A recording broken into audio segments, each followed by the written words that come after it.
dan qiraat, bahagian qiraat, juga Usrah Abang Syafami. Okey, baik. Jadi untuk ahli panel yang kedua adalah nama beliau ialah Anas Safwan bin Hasri. Beliau berasal dari Seremban. Juga menuntut di Darul Quran Jakim, Kuala Kubu Baru. Program Diploma Tahfiz dan Qiraat, bahagian hadis. Juga Usrah Abang Syafami. Baik. Jadi sebagai pembuka bicara, ana buka dengan dalil daripada Allah Subhanahu Wa Taala. Qala Allah Taala fi kitabihil karim ba'da a'udzu billahi minasyaitonir rajim. Innamal mu'minuna ikhwatun fa aslihu baina akhawaykum. Sadaqallahul azim. Baik, jadi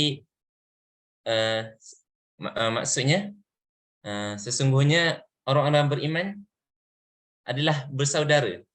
Maka berbuat baiklah antara saudara kamu. Jadi wajiblah bagi kita untuk kita ambil tahu, bagi pertolongan dan berbuat baiklah kepada saudara se-Islam kita. Selagi mana mereka berpegang kepada la ilaha illallah Muhammadar Rasulullah, maka mereka adalah saudara kita. Jadi kita akan dengar daripada ahli panel kita bagaimana keadaan muslimin di negara Asia yang akan disebut nanti. Jadi ana mempersilakan panel pertama saudara Akil Faisal untuk mengupas lebih lanjut lagi. Falyatafaddal mashkura.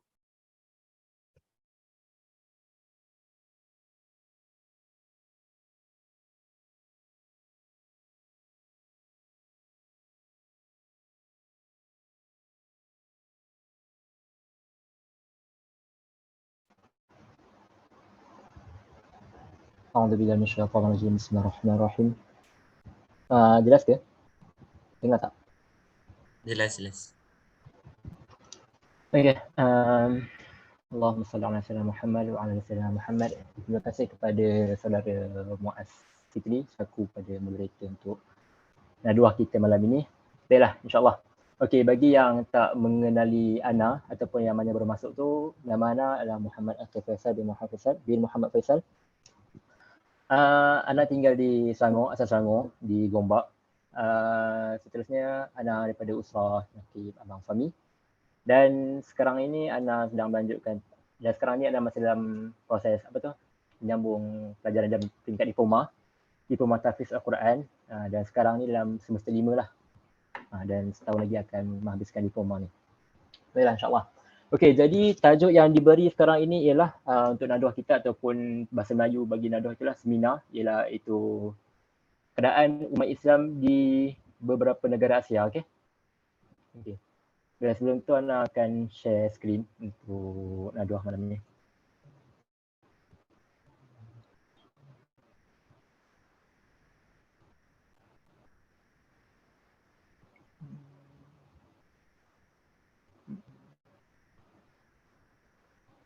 Nampak ke? Nampak. Nampak. Okey, so kat sini boleh nampak tajuk dia. Tajuk ni beri ialah keadaan muslimin di beberapa negara Asia. Okey, kejap. Okey, baiklah. Okey, jadi sebelum anda nak memulakan kita punya sesi naduah kita, sedikit untuk orang kata apa, kita briefing dulu kan, pengenalan untuk tajuk ni. Jadi bila kita baca tajuk ini beri ini ialah keadaan muslimin di beberapa negara Asia kan. Jadi apa yang kita boleh nampak sini ialah apa yang tajuk ni dia nak sampaikan adalah keadaan muslimin, iaitu keadaan saudara si Islam kita ataupun keadaan umat Islam di beberapa negara Asia. Okey. Jadi dia nak ceritakan tentang keadaan umat Islam di luar negara. Okey. Maksudnya luar daripada kita punya tempat lah. Kan, dan Asia ni pun luas kan, banyak orang kata banyak negara kan. Okey, jadi dekat sini lah peluang untuk kita mengetahui keadaan umat Islam di sana kan. Bila lagi kita nak tahu keadaan umat Islam, melainkan kalau kita orang kata apa, mengkaji ataupun kita join seminar-seminar yang ada di luar tu kan. Jadi inilah masanya untuk kita mengetahui keadaan umat Islam di luar negara. Okey, kita mulakan. Okey, jadi sebelum kita nak mulakan tu ada topik yang kita akan bahaskan. Okey, yang pertama ialah apa itu Asia. Kita akan ketahui dulu Asia itu apa kan. Sebelum kita nak ketahui umat Islam tu di luar sana, kita kena tahu dulu Asia itu apa. Kemudian Muslim di Asia. Okey, Muslim di Asia itu sendiri. Kemudian kita akan gerak kepada negara yang kita akan fokus lah. Yang pertama ialah Syria. Okey, jadi untuk negara yang Ana pilih ialah negara Syria. Kemudian konflik di Syria, konflik yang Ana pilih ni ialah di Syria dan konflik apa yang berlaku di Syria itu sendiri. Okey. Kemudian hasil pada konflik itu akan berlakunya kesan, kan? Kesan-kesan peninggalan ataupun apakah efek hasil pada konflik itu sendiri. Okey, kesan di Syria. Kemudian negara yang kedua yang Ana pilih ialah negara Myanmar. Mungkin negara Myanmar itu di Asia Tenggara, negara yang orang kata apa, negara jiran kita. Kemudian Ana akan fokus kepada etnik. Okey, umat Islam yang kita akan fokus untuk di Asia ni ialah etnik Rohingya. Okey, etnik yang jarang sekali orang ambil perhatian dan jarang sekali orang ambil fokus untuk etnik di sini kan. Okey, dan akhir sekali ialah solusinya ataupun usaha PBB senang kata untuk penyelesaian bagi isu konflik di Myanmar untuk etnik Rohingya. Bila insya-Allah. Jadi kita mulakan kita punya topik yang pertama. Okey. Sebelum kita masuk kepada negara-negara yang kita nak fokuskan tu, kita kena tahu dulu apa itu Asia. Okey. Jadi Asia ini merupakan benua yang terbesar di dunia. Okey. Jadi Asia ini merupakan sebuah negara, sebuah benua yang terbesar di dunia. Okey, ini ada typo tersebar. Yang terbesar di dunia. Okey. Di dunia ini ada beberapa buah benua. Yang pertama ialah Asia, yang kedua ialah Eropah dan yang lain-lain itulah. Okey. Jadi Asia ini merupakan antara benua yang terbesar di dunia. Sebab apa? Sebab benua Asia ini dia meliputi lebih daripada 48 buah negara. Kita ada Malaysia, kita ada Brunei, kita ada Singapura, kita ada India, kita ada Sri Lanka, kita ada apa lagi? China, Jepun, Korea. Kita ada Bhutan, kita ada Arab Saudi, Rusia semua itulah. Okey. Jadi kalau tengok pada gambar rajah di sini memang besar dia punya ni. Okey. Jadi pada poin di sini ialah Arab Saudi di belah barat, okey, Arab Saudi di kawasan sini. Kemudian Rusia di utara, okey, Rusia di utara, di hujung utara. Kemudian Kepulauan Maldives di selatan. Dan di timur iaitu negara terbitnya matahari iaitu Jepun. Okey. Jadi benua yang besar ini kemudian dipecahkan lagi kepada 6 bahagian. Yang pertama ialah Asia Utara, kemudian Asia Tengah, lepas tu Asia Timur. Dan kita di sini iaitu di Asia Tenggara dan Asia Selatan dan akhir sekali ialah Asia Barat. Okey. Jadi dalam enam bahagian ni kan dia meliputi kepada satu benua ni lah. Satu benua ni kemudian dipecahkan kepada 6 bahagian supaya dimudahkanlah. Jadi kita malam ni kita belajar sikit geografi. Okey. Okey, next ialah Muslim di Asia. Okey, tadi kita dah bincangkan tentang, kita dah ceritakan tentang Asia itu sendiri. Kemudian kita teruskan kepada Muslim di Asia. Kena pula dengan topik keadaan umat Islam di beberapa negara Asia. Okey. Jadi kita nak ambil peratusan berapakah umat Islam di benua Asia itu sendiri. Okey. Jadi benua Asia ni antara benua yang terbesar di dunia dan dikatakan Asia ini kadar peratusan umat Islam ialah 67%. Okey. Kadar umat Islam di benua Asia ini sebanyak 67%. Jadi nak katakan kita ni macam majority, okey. Nak katakan hampir keseluruhan hampir keseluruhan tu kebanyakan ialah umat Islam. Umat Islam 67%, kemudian di bawah tu ada yang beragama agama Kristian, kemudian ada beragama Buddha, ada yang beragama Hindu dan ada yang tiada agama, itu orang kata atheist lah, okey. Jadi umat Islam di Asia ini dia ada 67%. Dan 25% daripadanya adalah Asia Tenggara. Okey. 67% daripada umat Islam di seluruh Asia itu, 25% ataupun orang kata separuh daripada 67% itu daripada Asia Tenggara. Iaitu negara kita, daripada tempat kita lah. Daripada Thailand, Indonesia, Malaysia, Singapura, Brunei, Filipina. Okey. Dan yang paling orang kata apa, semua orang tahu kan, Indonesia merupakan negara populasi umat Islam terbesar di dunia. Diikuti Pakistan, India, Bangladesh dan seterusnya lah. Okey, jadi kat sini kadang-kadang persoalan kita timbul tahu, kenapa Indonesia lagi besar kan? Lagi besar populasi umat Islam di dunia. Sedangkan Islam itu berasal daripada Arab Saudi, betul tak? Islam itu berasal daripada Mekah, Madinah semua itulah. Tapi kenapa Indonesia yang mendahului daripada Arab Saudi itu sendiri? Itu persoalan yang timbul. Jadi kalau orang kata apa, kalau persoalan tu nak katakan macam disebabkan Indonesia ni negara yang besar tu lagi kan, nak dibandingkan dengan Arab Saudi, tambahan pula Indonesia ni dia ada beratus-ratus pulau kan.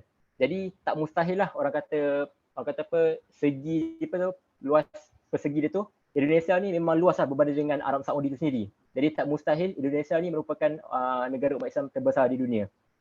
Okey. Jadi habis untuk di sini, kita teruskan kepada next slide. Okey. Jadi negara yang kita akan fokuskan untuk hari ini, untuk Nadaah malam ini ialah negara Syria. Okey. Bagi yang tak tahu, inilah peluang untuk kita tahu keadaan umat Islam di negara Syria. Bagi yang dah tahu, semoga orang kata apa, lagi banyaklah bantuan yang kita salurkan untuk negara Syria. Okey, insya-Allah. Okey, sebelum kita nak ketahui negara Syria dan macam mana, kita kena ketahui sejarah dia dulu kan. Sejarah yang orang kata apa, disebut dalam Al-Quran, disebut sunnah, disebut dalam oleh pakar sejarawan. Okey. Jumlah populasi umat Islam sebanyak 84%. Okey, jadi di Syria ini kebanyakan majoriti beragama Islam. 84% ialah mereka yang berfahaman agama Islam.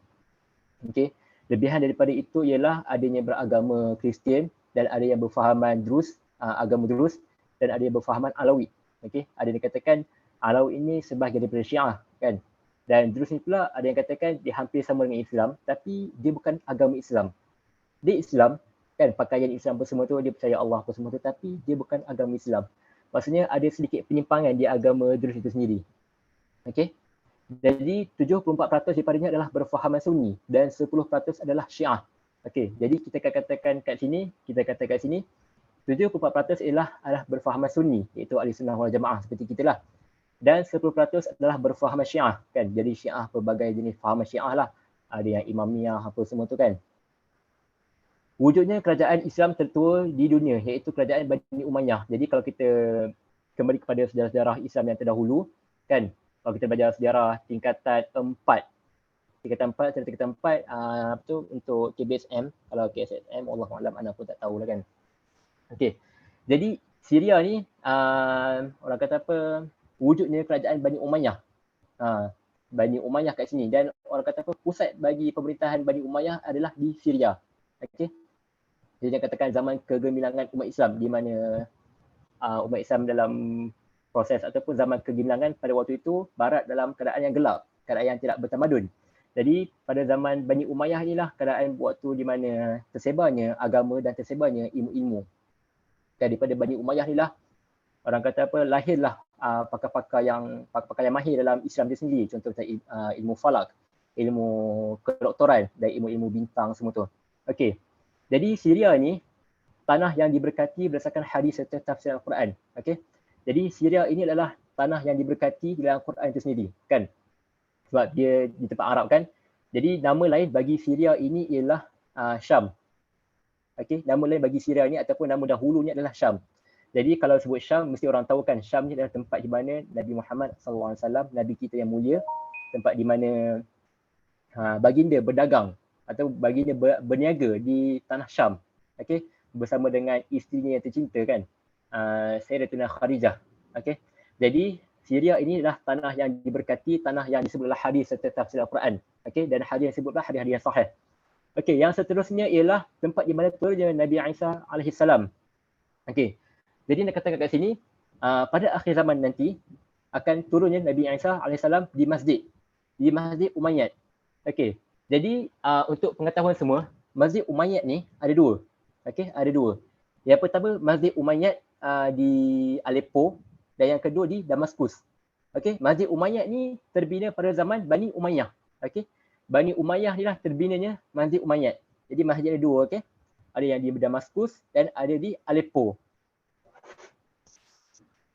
Okey, yang orang kata macam apa yang orang kata apa, orang-orang yang anti kepada Islam ini, Mereka tahu yang Nabi Isa ni akan turun di Masjid Umayyad. Sebab Nabi Isa ni akan turun di tiang Masjid Umayyad. Okey. Mereka tahu Nabi Isa ni akan turun di tiang Masjid Umayyad, apa tu, tiang minaret orang panggil kan. Jadi apa yang mereka buat? Mereka meletupkan Masjid Umayyad itu. Mereka meletupkan tiang dengan harapan Nabi Isa tidak dapat turun. Okey, sebab mereka ni ada yang anti kepada Nabi Isa lah. Mereka tak nak kepada turun Nabi Isa sebab mereka tahu kebenaran Al-Quran tu dan mereka tahu kebenaran hadis itu sendiri. Dan mereka kaji dan mereka ni nak katakan lebih pakar lagi daripada kita. Mereka dikaji lagi kan, orang Yahudi dan orang Kristian. Mereka ni memang kaji hadis dan Al-Quran. Okey, dan mereka tahu Nabi Isa ni akan turun. Tapi mereka ni orang kata apa? Dibutakan hati. Jadi mereka ni tak nak terima langsung. Jadi mereka ambil peluang, mereka cetuskan peperangan di Syria. Kemudian mereka ambil peluang, mereka letupkan Masjid Umayyad di Aleppo dengan harapan Nabi Isa pada akhir zaman nanti tidak akan turun di masjid itu kan, sebab mereka nak mencapaikan agenda mereka sendiri kan, macam-macam agenda lah, Illuminati, Freemason, semua tu lah, konspirasi benda-benda macam tu. Okey, jadi dengan harapan yang letupkan tu lah, tak turunlah Nabi Isa itu kan. Tapi apa yang berlaku sekarang ini, masjid itu sedang dalam perbaikan ataupun dalam keadaan perbaik pulih lah hasil pada peperangan tu. Kalau tengok pada gambar tu, mereka dalam proses pembinaan semula. Yang mana yang diruntuhkan tu mereka bina balik kepada struktur asal kan. Dan tiang itu mereka naikkan balik. Derang derang bina balik tiang itu. Okey. Okey, ini sedikit sebanyak sejarah tentang Syria itu sendiri. Okey. Okey, ini adalah dalil dari di mana tanah Syria ini tanah yang diberkati. Di dalam Al-Quran surah Al-Anbiya ayat 71. A'udzubillahi minasyaitonirrajim. Wa najjaynahu wa lutan ila al-ardhi allati barakna fiha lil alamin. Dan kami selamatkan Ibrahim dan Lut ke sebuah negeri yang kami telah memberkahinya untuk sekalian manusia. Jadi nak katakan kat sini, negeri yang kami berkahinya maksudnya negeri Syam. Okey.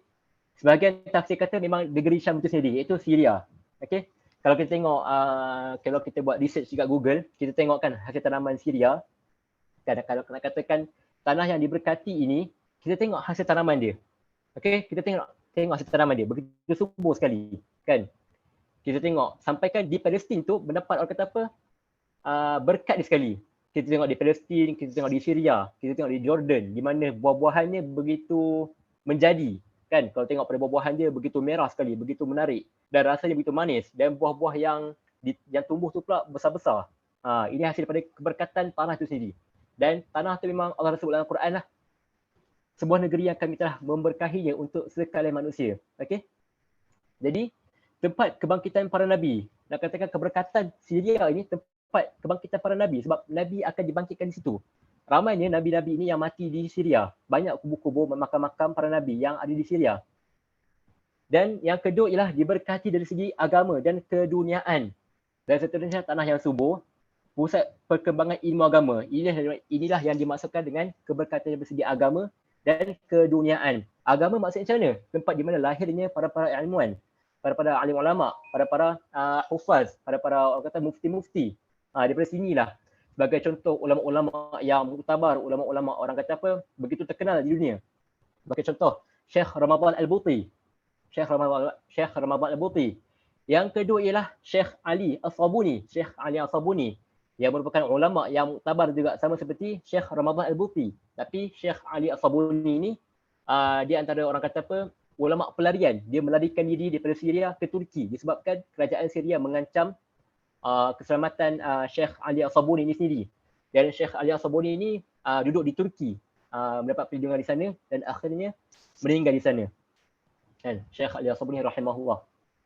Dan kat situ juga tanah yang subur macam saya cakapkan tadi lah, macam anda cakapkan tadi, tanah di mana tanah yang begitu subur sekali, tumbuhan kalau tanah apa-apa memang menjadi. Okey. Okey. Seterusnya ialah kita nak tahu konflik di Syria. Okey. Kenapa anda ambil tajuk ini dan kenapa anda ambil negara ni?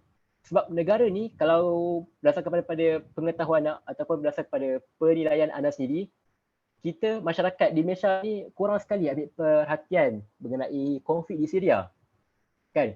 Kita hanya fokuskan di Palestin saja. Bukan nak katakan fokus di Palestin itu salah, tak. Tapi sekurang-kurangnya perlunya ada satu orang kata apa kesedaran bahawa di Syria juga penting untuk kita ambil tahu, kan? tidak cukup untuk kita ambil pengetahuan di Palestin saja apa yang berlaku baru-baru ni. Di Jenin berlakunya peperangan kan antara pihak Mujahidin dan pihak Israel. Tetapi di Syria tu pun berlaku satu situasi yang sama juga, iaitu berlakunya peperangan. Berlakunya peperangan antara puak yang anti kerajaan dengan pihak kerajaan. Okey, yang pertama ialah pembunuhan umat Islam beramai-ramai. Jadi di Syria ini, pembunuhan umat Islam beramai-ramai.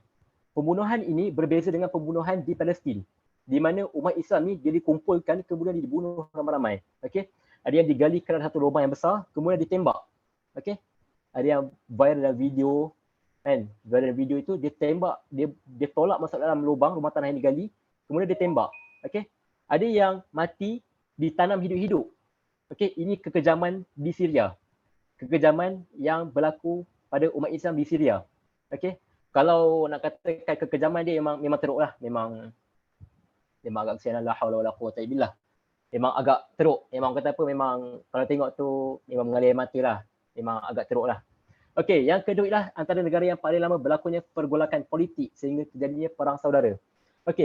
Pada awalnya, kalau nak ceritakan tentang sejarah berlakunya konflik di Syria ini, pada awalnya konflik ini bermula pada revolusi Arab Spring. Kalau semua yang tahu kan, revolusi penyebab kepada peperangan ini ialah revolusi Arab Spring. Arab Spring itulah penyebab tercetusnya peperangan antara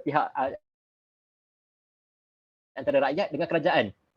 Diorang buat pergulingan kerajaan tapi tidak berjaya, dan akibatnya polis melepaskan tembakan dan rakyat pun melepaskan tembakan juga. Dan akhirnya berlakulah antara dua pihak, iaitu peperangan antara pihak kerajaan dan anti kerajaan. Yang anti kerajaan dan kerajaan.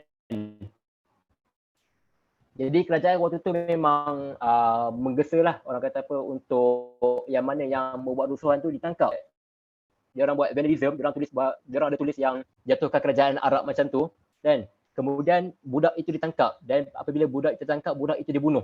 Kan sepatutnya bila berlakunya orang yang anti kerajaan tak sepatutnya untuk dibunuh, kan sepatutnya dibicarakan. Tapi apa yang berlaku pada budak itu, dia dibunuh, dan daripada budak itulah berlakunya peperangan. Kerajaan begitu tegas sampaikan berlaku peperangan disebabkan antara seorang budak tu saja.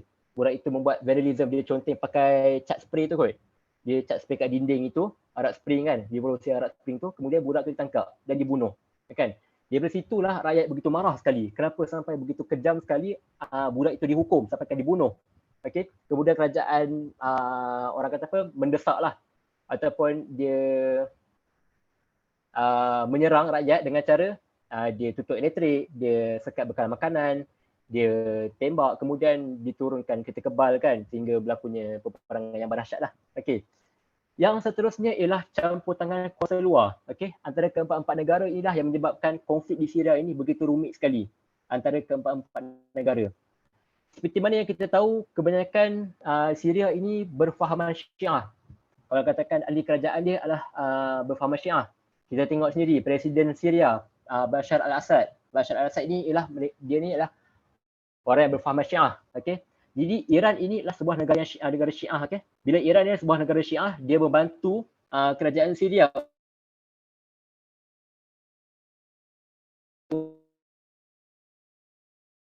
untuk dan yang kedua ialah Rusia. Rusia ni juga adalah sekutu bagi kerajaan Syria. Kita tengok baru-baru ni berita ataupun tengok news yang baru keluar kan, Vladimir Putin. Dia kata atau ini saat yang baiklah bagi dia. Dia kata apa? Dia menghalang bagi mana-mana pihak yang membakar Al-Quran. Siapa yang membakar Al-Quran akan dikenakan undang-undang yang tegas lah, akan dikena hukuman. Dia membela Islam. Itu saat yang bagus. Saat yang tak bagus pula ialah dia membunuh rakyat di Syria. Sesiapa yang menentang kerajaan Syria, dia akan dibunuh. Kan? Baik masyarakat awam ataupun puak-puak mujahidin, dia akan dibunuh. Yang kedua ialah Amerika. Amerika ini dia mengutuk keras kerajaan Syria kerana menggunakan kekerasan yang begitu teruk sekali, iaitu sampai menggunakan penggunaan senjata kimia. Jadi Amerika ni dia mengutuk, dan Amerika memberikan sumbangan daripada segi ketenteraan kepada mujahidin, memberikan sumbangan daripada segi latihan ketenteraan kepada puak mujahidin untuk melawan Syria. Sama juga dengan Turki. Turki pun memberi bantuan yang sama juga kepada Syria, iaitu memberi bantuan daripada segi bekal makanan, ubat-ubatan, pendapatan dan juga orang kata bagi keteteraan. Okey. Tapi perbezaan antara Amerika dan Turki ini ialah objektif utama Amerika ialah untuk membunuh mereka yang mujahidin ISIS. Okey. Di Syria juga tertubuhnya faham-faham ekstremis seperti Al-Qaeda dan ISIS. Antara kedua-dua inilah yang menyebabkan berlakunya peperangan yang begitu rumit sekali. Sebab percampuran antara blok-blok yang orang kata yang begitu sukar sekali, sebab mereka macam ambil peluang. Bila berlaku peperangan ini, inilah peluang mereka untuk menunjukkan kuasa mereka. Untuk orang kata tujuk taring. Jadi Amerika ini dia anti kepada ISIS. Jadi dia datang ke situ dengan tujuan utama untuk membunuh ISIS. Tapi pada masa sama dia dengan tujuan dia untuk melawan kerajaan juga. Tapi Turki di sini dia datang untuk memberi bantuan kepada mujahidin Syria, antaranya FSA, singkatan kepada Free Syrian Army. Okey. Free Syrian Army dikatakan antara mujahidin yang betul lah yang memperjuangkan hak-hak kebebasan kepada rakyat Syria, hak-hak kemanusiaan. Jadi mereka inilah yang menyerang kerajaan. Okey. Yang seterusnya ialah penggunaan senjata kimia gas sarin. Okey. Siapa tahu gas sarin ni apa? Okey, gas sarin ini ialah gas yang berbahaya kepada tubuh badan kita, lagi-lagi pernafasan kita. Okey, gas sarin inilah orang kata gas klorin yang berbahaya. Gas dia kalau tengok dalam video dia berwarna hijau kekuningan. Okey, jadi gas ni fungsi dia untuk mematikan seseorang itu dengan pernafasan. Okey. Orang yang mati ini akan orang kata mulut dia akan berbuih. Kalau tengok dalam video, anda tengok memang sedih.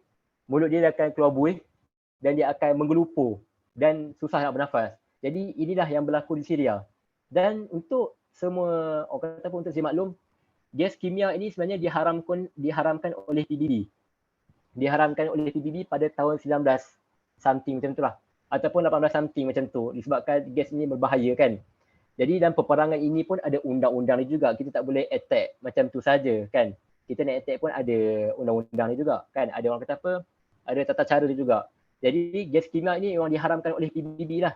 Jadi kerajaan Syria ni dengan mengambil langkah yang berani, langkah orang kata tidak berperi kemanusiaan, dia jatuhkan bom gas sarin ini kepada rakyat Syria. Gas ni tak meletup. Dia cuma mengeluarkan satu gas tu lah. Dia jatuh pada helikopter, kemudian dia akan mengeluarkan satu gas. Okey.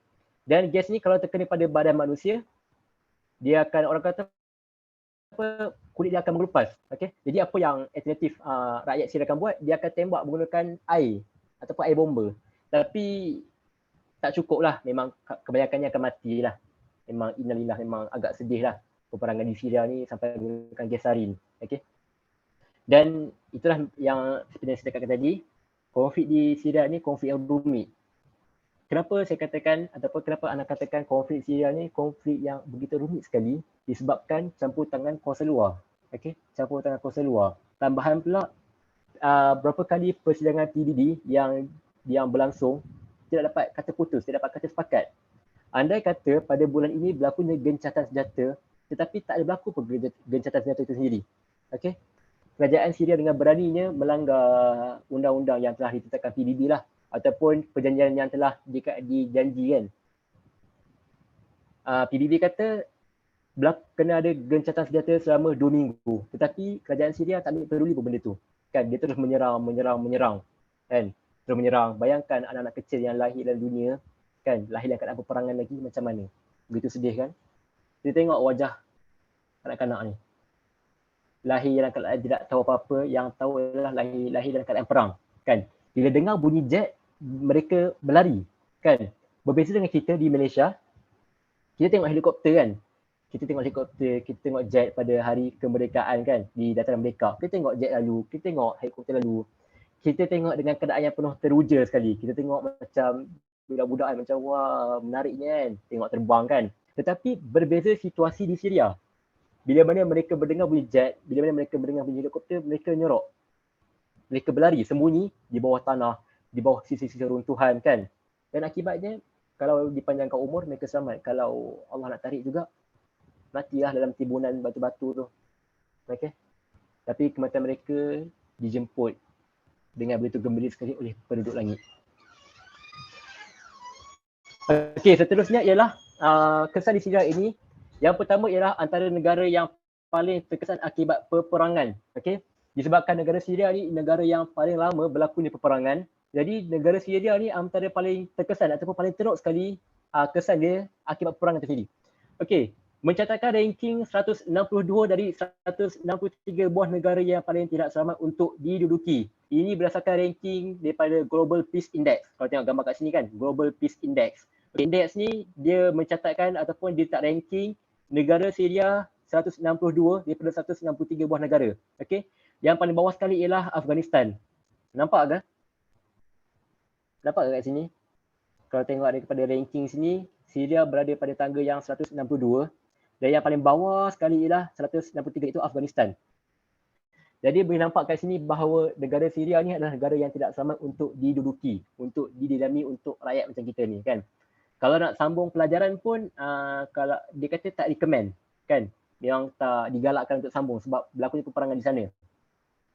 Okey, yang kedua ialah peperangan yang tiada penghujung. Seperti mana yang Ana cakapkan tadi, kenapa peperangan yang tiada penghujung? Sebabnya tiada kata putus oleh pihak PBB. Okey, berkali-kali mereka membuat sidang untuk pertemuan antara negara-negara kan, tapi tiada kata putus.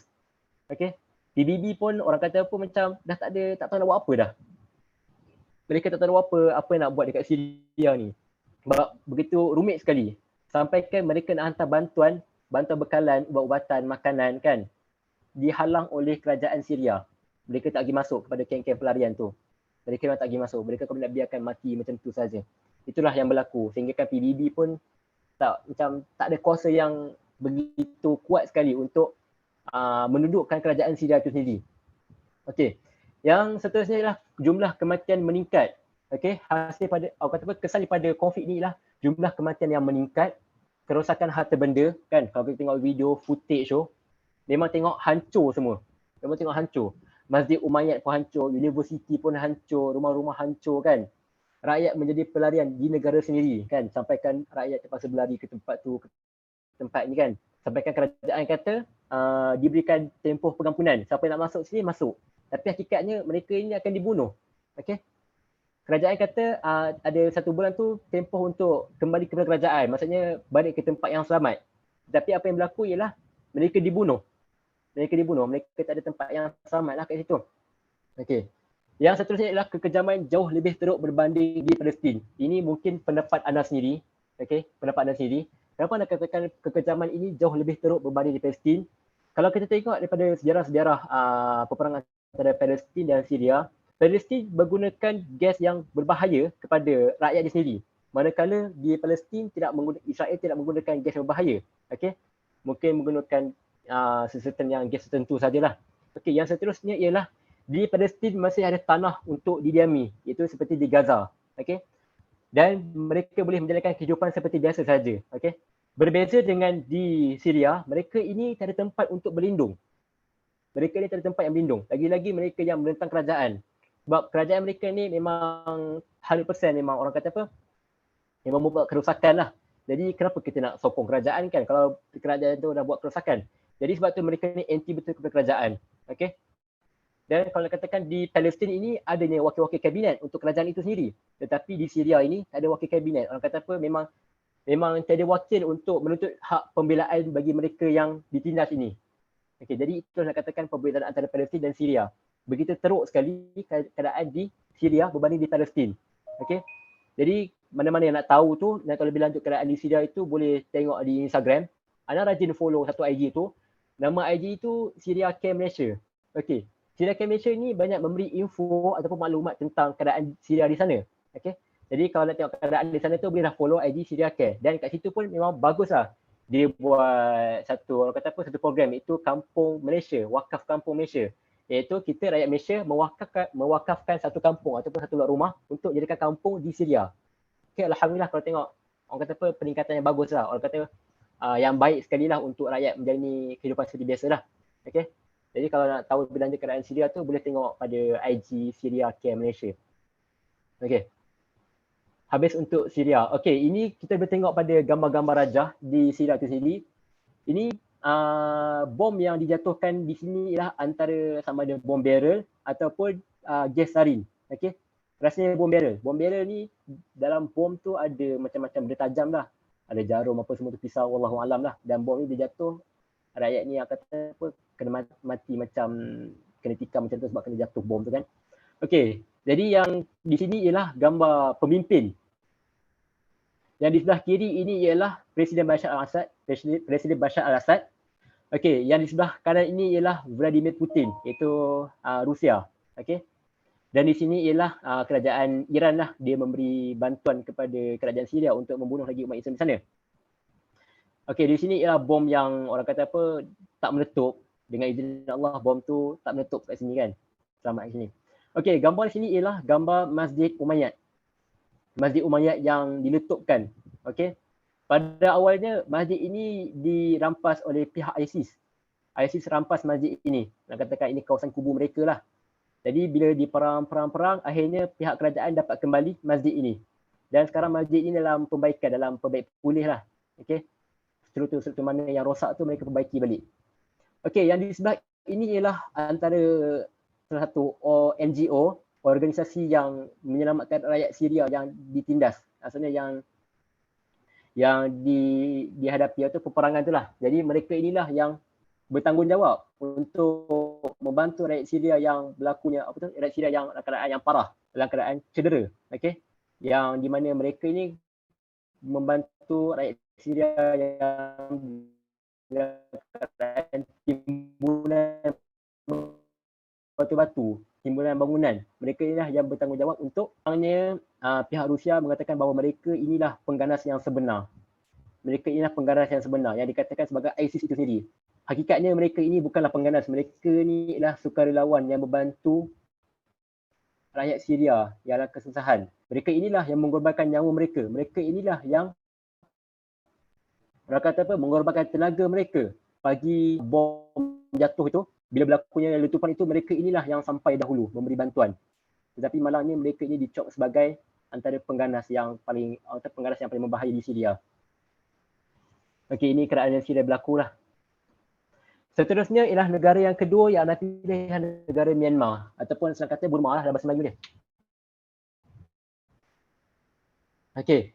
Negara Myanmar sebuah negara. Minta maaf, Ana mencelah kejap Okey.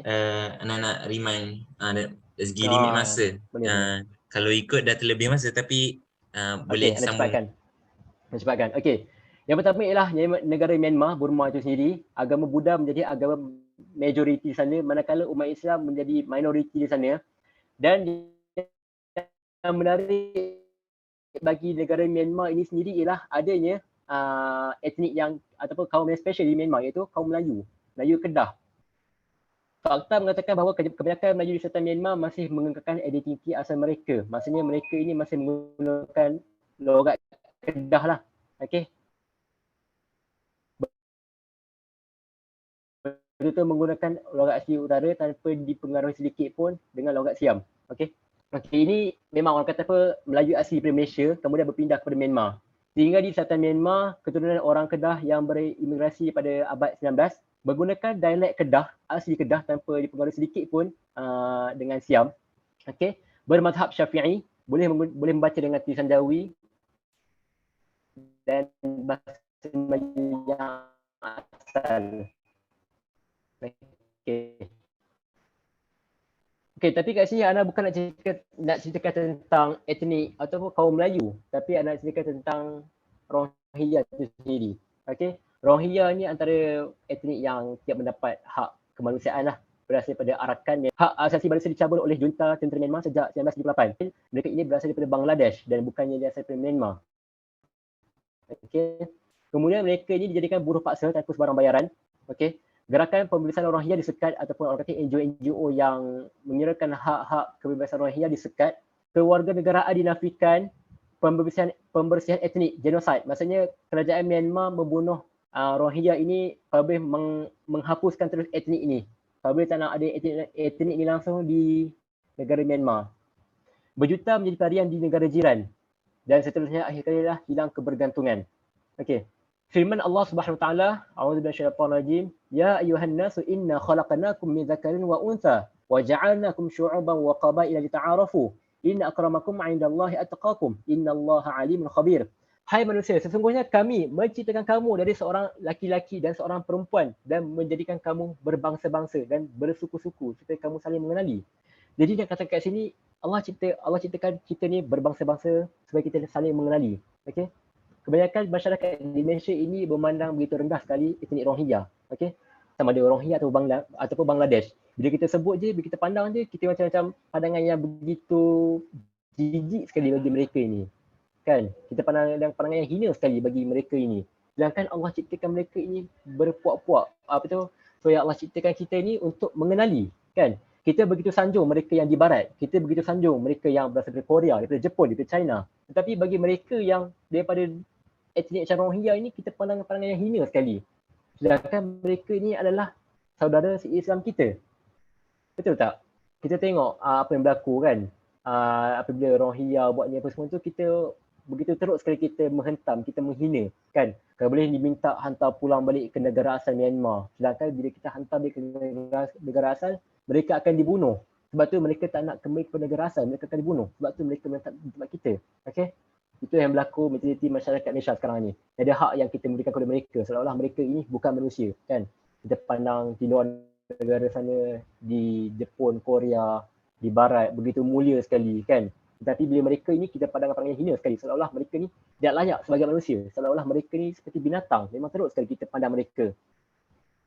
Sama-sama kita muhasabah. Kalau boleh janganlah pandang mereka dengan hina, sebab mereka ni pun nakkan hak kemanusiaan juga. Mereka pun nak dilayan seperti manusia kan. Kita tengok yang berlaku di apa tu, contoh kita pergi ke Selayang kan, ataupun kita tengok di tepi jalan kan, mereka ketuk pintu nak minta wang kan. Kita tak boleh nak marah, kita terpaksa memaafkan mereka sebab yang kebanyakannya yang minta wang ni lah kanak-kanak, betul tak? Kita tak boleh nak marah mereka, kita kena berlapang dada, kena mohon maaf. Sebab apa? Mereka ini keciciran pendidikan, mereka ini tidak berpendidikan. Jadi bila tak berpendidikan, kita nak expect apa sangat dari mereka ini kan. Mereka tak tahu yang mereka buat ni dah salah, betul tak? Mereka meminta sedekah ni perkara yang salah bila ketuk pintu ke pintu kan, memang perkara yang salah.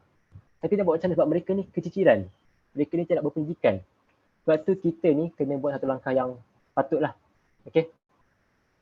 Okey, yang terakhir sekali usaha PBB untuk menangani isu Rohingya, menyediakan sektor pendidikan kepada kanak-kanak seperti di Malaysia adanya sekolah-sekolah khas untuk orang Rohingya, menyediakan tempat tinggal sementara seperti kem pelarian di Bangladesh. Negara Bangladesh antara negara yang paling banyak sekali menerima orang kata apa tu, lambakan pelarian Rohingya. Kemudian memberikan kad khas untuk para pelarian Rohingya. Mereka ini diberikan kad khas supaya mereka ini dapat akses untuk pendidikan, mereka dapat akses untuk kesihatan. Dan seterusnya ialah kerajaan Bangladesh menyediakan pulau Bhasan Char khas buat pelarian Rohingya. Jadi kerajaan Bangladesh ni dengan kerjasama PBB menyediakan satu pulau yang khas untuk etnik Rohingya. Okey. Persidangan khas tahun 2019 diadakan di New York bagi menangani isu Rohingya. Okey, pada tahun ini ialah kita pun pergi ke persidangan di New York untuk membahas isu Rohingya itu sendiri. Dan yang terakhirlah OIC ataupun kata apa, Pertubuhan Negara Islam mengutuk keras kekejaman Myanmar sebabkan Myanmar tidak bertanggungjawab pembunuhan etnik Rohingya itu dan mereka menafikan pembunuhan itu sendiri. Itulah apa yang berlaku di Myanmar.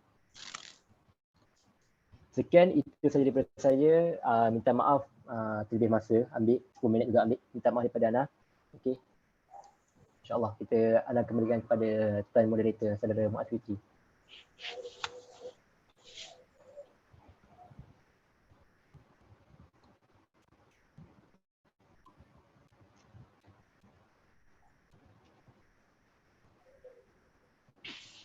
Jadi jazakallah diucapkan kepada panel pertama kita, saudara Akif Faisal, atas penerangan tersebut. Jadi tanpa melengah-lengahkan masa, jadi Ana menyerahkan majlis kepada ahli panel kedua, iaitu saudara Anas Safwan, untuk mengupas lebih lanjut lagi apa yang telah dikupaskan. Jadi falyatafaddal mashkur.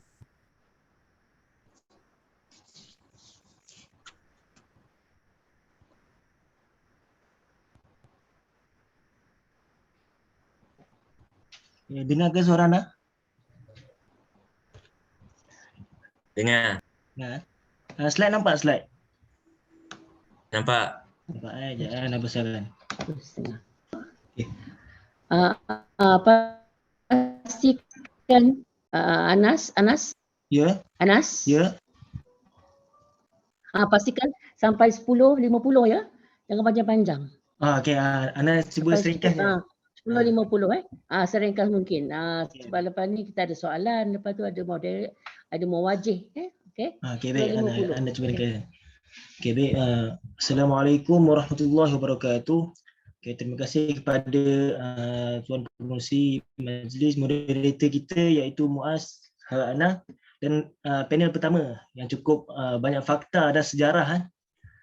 Jadi banyaklah tentang Syria, tentang Myanmar. Jadi banyaklah dia dah sebut negara-negara Asia. Jadi Ana terus je kepada Ana pilih negara apa. Jadi Ana pilih kat sini antaranya petik satu ayat iaitu A'udzubillahi minasyaitonirrajim yarfa'illahu alladhina amanu minkum walladzina utul ilma darajat. Maksudnya supaya Allah meninggikan derajat orang yang beriman di antara kamu dan orang-orang yang diberi ilmu pengetahuan agama daripada kalangan kamu dengan beberapa darjat. Jadi nak cakap kat sini dasarkan firman Allah tadi, ia menunjukkan bahawa ganjaran dan akhirat dan karamah kemuliaan di dunia ni Allah tinggikan darjat kepada orang-orang yang berilmu. Jadi banyaklah hadis-hadis yang menyebut kelebihan orang-orang yang berilmu, orang-orang yang suka akan ilmu. 4867 iaitu man salaka tariqan yaltamis fihi ilman sahalallahu lahu bihi tariqan ilal jannah. Maksudnya apa kat sini? Maksudnya barang siapa yang menempuh satu jalan untuk menuntut ilmu, maka Allah Subhanahu Wa Taala akan memudahkan baginya untuk jalan ke syurga. Hadis sahih daripada riwayat Muslim. Jadi dah sini dah jelas dah ada satu hadis yang menunjukkan kelebihan orang-orang yang berilmu, iaitu dia sahalallahu lahu bihi tariqan. Maksudnya dia memudahkan orang itu kepada untuk memasuki syurga Allah Subhanahu Wa Taala. Jadi antara ana ringkas terus pada fiqhul hadis mukadimah ni, antaranya yang pertama sekali adalah Allah Subhanahu Wa Taala akan memudahkan jalan ke syurga yang tadi ana sebut tadi. Jadi yang kedua iaitu mendapat sakinah dan rahmat daripada Allah Subhanahu Wa Taala. Yang ketiga mendapat perlindungan daripada para malaikat. Jadi banyaklah kelebihan-kelebihan orang-orang yang menuntut ilmu. Jadi sesuailah dengan orang muda seperti Ana, sahabat dalam Zoom ni, kebanyakannya IPT kan, anda tahu. Jadi tuntutlah ilmu sungguh-sungguh dan manfaatkanlah pada orang lain. Jadi itu antara mukadimah. Jadi kita terus kepada Palestin. Jadi sebelum kita pergi apa yang terjadi kepada Palestin ni, Ana sebut dulu kemuliaan Palestin ni. Jadi perang Palestin ni juga dikenali sebagai perang kemerdekaan Israel. Jadi perang Palestin antara Israel ni bukan sahaja baru 2023, bukan 2022. Jadi dah berlaku pada zaman 90-an. Konflik tak habis lagi sampai sekarang. Jadi itu menunjukkan keganasan Israel ni semakin dia tak ambil heran tentang undang-undang jenayah antarabangsa. Jadi dia terus kepada serang Palestin. Jadi antara perang yang pertama dalam satu siri perangan antara negara Israel adalah negara jiran Arabnya. Arab dalam konflik Arab-Israel. Jadi ada konflik antara Arab dengan Israel ni. Ana ringkas terus. Jadi sewaktu zaman Empire Uthmaniyah, Palestin adalah sebuah kawasan majoriti penduduk Islam. Tapi selepas kejatuhan Empire Muslim, wilayah Palestin ni ditadbir oleh pihak British yang menyokong penubuhan negara Israel. Jadi puncanya kat sini adalah orang-orang British ni menyokong penubuhan negara Israel. Jadi lepas dah menerusi pengisytiharan Balfour pada tahun 1917, lepas tu pemindahan penduduk Yahudi ke Palestin semakin bertambah terus. Jadi pihak Arab memberontak ke atas pihak British dan Yahudi. Pentadbir British menubuhkan Suruhanjaya PL bagi mengenal pasti masalah yang mendorong ke arah terjadinya pemberontakan ini. Jadi secara ringkasnya, Palestin ni dulu terbahagi kepada dua, iaitu Palestin yang Muslim, Palestin yang Yahudi. Jadi sebabnya sebab berlakunya tak sudahnya perang Israel dengan Palestin sampai sekarang, sebabnya itulah Palestin tak boleh menerima Israel itu adalah negara. Tu salah satu. Jadi Yahudi pula dia nak rampas dari Palestin untuk luaskan lagi dia punya empire tu. Jadi itulah berlakunya keganasan yang antara sejarah kenapa perang Israel dengan Palestin ni tak habis sampai sekarang. Jadi kita terus pada slide ini. Ni Ana cakap tadi, Ana lupa nak tekan. Jadi itulah kemudiannya mencadangkan agar Palestin dibahagikan kepada dua. Jadi Palestin tak dapat menerima apa-apa, tak dapat menerima yang Israel tu adalah negara. Jadi Israel ni dia serang Palestin, Palestin serang balik Israel sebab itu sampai sekarang tak pernah berhenti. Baru-baru ni Ana petik daripada berita harian, iaitu sekitar 100,000 jemaah menunaikan solat Aidil Adha baru-baru ni. Hari raya Aidil Adha ni di Masjid Al-Aqsa, polis Israel ni dia menyebut kawasan suci umat Islam dan memaksa jemaah keluar daripada kawasan Bab Al-Rahmah. Jadi itulah keganasan Israel ni sampai sekarang, daripada zaman 1990-an sampai sekarang, sampaikan Aidil Adha orang Islam nak solat Aidil Adha dihalau keluar. Berbanding kita dengan Malaysia ni, kita pakai baju baru, pakai baju Melayu, pakai baju wangi-wangi, baju perfume semua. Berbanding dengan Palestin. Palestin ni itulah diusir keluar. Padahal mereka ni bukan ada salah apa-apa pun, tapi diarahkan, polis Israel ni diarahkan suruh halau mereka keluar. Jadi itulah kita bersyukurlah kita di Malaysia ni tak ada peperangan yang berlaku macam Palestin, Syria tadi yang panel pertama tadi cakap, banyak lagi. So kita terus pada India. Jadi di India juga terdapat berlakunya ekstremis India ni, ekstremis Hindu ni. Dia melakukan kebencian kepada umat Islam. Jadi dia terdapat insiden di mana sebuah masjid dibakar di Ashok Nagar. Ni tahun 2022. Timur Laut New Delhi. Macam mana boleh terjadinya insiden-insiden ni? Tengok ada Ana tulis kat situ, ekstremis Hindu berempuh masuk masjid, memukul dan menyerang jemaah masjid tersebut dengan menggunakan senjata sehingga menyebabkan orang ramai lari meninggalkan masjid. Ni yang berlaku pada India. Kita dekat Malaysia ni tak pernah lagi kita dengar umat Islam dihalau keluar. Dihalau oleh polis-polis Malaysia ni, halau keluar, tak boleh solat, tak boleh buat aktiviti keagamaan dalam masjid. Jadi ini yang berlaku pada negara-negara Asia lain. India, Palestin, Myanmar. Mereka dihalau keluar semua tu. Jadi kita ambil iktibar daripada negara lain dan kita ikut apa yang telah ditetapkan tu. Jadi apakah puncanya Hindu di India ni serang umat Islam di India ni? Antara puncanya, dia banyak sebab puncanya, tapi Ana ambil yang punca yang bagi Ana paling besar lah, iaitu siapa tahu filem blockbuster Hindu, betul lah, Hindu di India ni, iaitu nama dia Kashmir. Jadi video filem Kashmir ni, dia Ana tak pernah lagi tengok cerita, tak sempat lagi nak tengok. Jadi Ana ambil kepada kesimpulan daripada cerita tu, Ana tengok dekat, Ana buat research. Video filem tentang Kashmir ni, dia mewujudkan rasa kebencian kepada umat Islam. Sebab apa? Sebab dia memaparkan jalan cerita, tarian dan lagu terkenal kena dengan tema rapat agenda politik kerajaan Hindu di bawah pimpinan Modi. Ini maksudnya sejarah-sejarah dulu. Maksudnya dia tak dapat terima yang Islam di India ni berkembang dengan luas. Dia nak Hindu yang menguasai India ni. Jadi itulah anak-anak sebut kat sini ekstremis ni pun ekstremis macam mana pun yang ahli Palestin, India, semua ni berkaitan dengan satu je, iaitu ekstremis. Jadi anda nak buat kesimpulan daripada yang pertama dengan anda sekali, iaitu tentang ekstremis ni. Ekstremis ni daripada pendapat Ibn Taymiyah bererti melampaui batas dengan menambah kepada sesuatu sama ada memuji ataupun mengeji lebih daripada berhak diterima dan sebagainya. Jadi ekstremis ni tak kisah, ekstremis dalam agama, ekstremis dalam politik, ekstremis dan lain-lain lah, banyak ekstremis.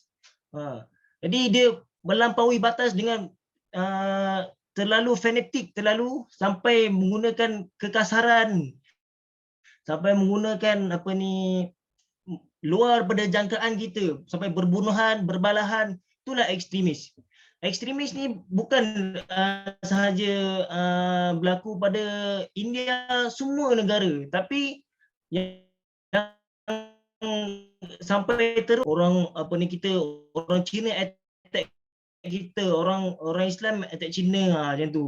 Dia tak teruk, tapi sifat ekstremis tu ada di negara Asia, cuma tak teruk macam negara-negara yang ahli panel pertama tadi sebutkan, Palestin tadi. Ekstremis ini dikaitkan dengan agama, ia bukan beragama Islam. Sebab tu apabila orang luar agama lain menganggap Islam ni ekstremis, padahal Islam ni tak ekstremis. Iaitu anda dengar ceramah Dr. Zakir Naik, dia cakap, ada orang tanya dia, adakah Islam ni ekstremis? Ada orang tanya kan Dr. Zakir Naik, adakah orang Islam ni ekstremis? Lepas tu Dr. Zakir Naik jawab, anak ekstremis. Dia kata, saya ekstremis, saya seorang ekstremis. Macam tu dia jawab. Lepas tu macam terkejut lah, betul lah Islam ni ekstremis, macam tu.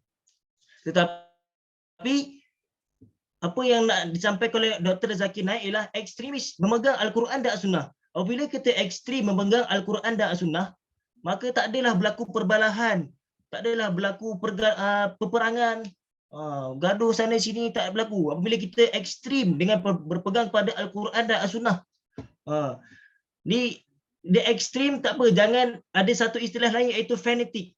Itu yang disebut dalam ceramah Dr. Zakir Naik. Ana buat research baru-baru ni. Jadi apakah dalil ekstrim ni? Tak kisahlah, ekstrim ni boleh di mana-mana, ekstrim politik, ekstrim agama. Jadi apa dalil dia? Dalil dia adalah surah Al-Maidah ayat 77, iaitu bermaksud janganlah kamu melampau dalam agama kamu. Jadi Al-Quran dan Sunnah ni dah susun dah elok dah macam mana Sunnah Nabi, Al-Quran, semua tu dah susun. Jadi jangan kita terlalu disebabkan kita ekstrim, kita fanatik dengan satu-satu ilmu ataupun satu-satu tokoh ni, jadi kita buat sesuatu yang melampaui akal kita, melampaui batasan orang panggil. Sebab Al-Quran dah sebut dah dalam Al-Maidah ayat 77, janganlah kamu melampau dalam agama kamu. Jadi Al-Quran dan Sunnah ni dah tersusun elok, jadi kita ikut je. Macam mana Al-Quran dan As-Sunnah tersebut sebut, kita just ikut je. Jadi kat situ anda cuba ni ringkaskan. Jadi tanda-tanda gejala ekstrim, yang pertama iaitu fanatik. Macam anda sebut tadi, itulah terlalu fanatik. Contohnya anda nak bagi kat sini, contoh dekat Malaysia ni, anda bagi terlalu fanatik terhadap ustaz-ustaz favourite diorang. Macam tu. Terlalu fanatik dengan tokoh-tokoh pemimpin, terlalu fanatik sampai kan apabila pemimpin ataupun seorang ustaz tu membuat kesalahan, dia menutupi kesalahan tu. Itulah menyebabkan, keburukan fanatik ni.